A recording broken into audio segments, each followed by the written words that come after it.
इथून एकही आंदोलक बाजूला होणार नाही, इथून एकही आंदोलक माघारी जाणार नाही असं देखील यावेळेस सगळ्या नेत्यांनी म्हटलेलं आहे।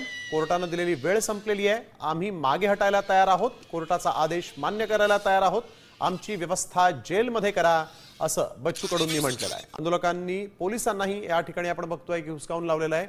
पोलीस आता काय भूमिका घेतात हे पाहणं महत्त्वाचं आहे। एकीकडे न्यायालयाचा आदेश घेऊन पोलीस इथं आले होते, त्यामुळे पोलिसांना कायद्याचा न्यायालयाचा आम्ही आदर करतो असं यावेळेस बच्चू कडू यांनी सांगितलेलं आहे। परंतु मग आता आमची व्यवस्था, गाड्या आणा, आम्हाला जेलमध्ये घेऊन जा असं म्हणत पोलिसांनाच पेचात पाडलेलं आहे बच्चू कडूंनी। आणि आता पोलीस काय भूमिका घेतात हे पाहणं अत्यंत महत्त्वाचं असेल।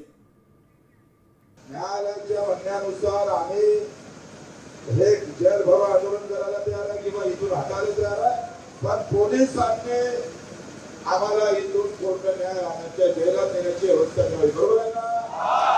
जेवढी ताकद आहे तेवढी वापरा। आम्ही हात वरते करून सरेंडर हो, कोर्टात ताब्यात व्हायला तयार आहे। तुम्ही कोर्टाच्या आदेशाचं पालन करा, आम्ही करतो, पण व्यवस्था जेलात करावी लागेल।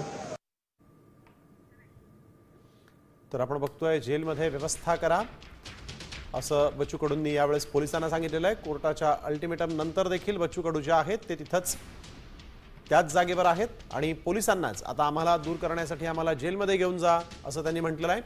कोर्टाने दिलेली वेळ एकीकडे संपलेली आहे, मागे हटायला आम्ही तयार आहोत, आमची व्यवस्था जेलमध्ये करा, गाड्या बोलवा, आम्हाला गाड्यांमध्ये भरून जेलमध्ये घेऊन जा असं देखील यावेळेस हे आंदोलक म्हणत आहेत। त्यामुळे पोलीस यांची भूमिका नेमकी काय हे पाहणं महत्त्वाचं असेल।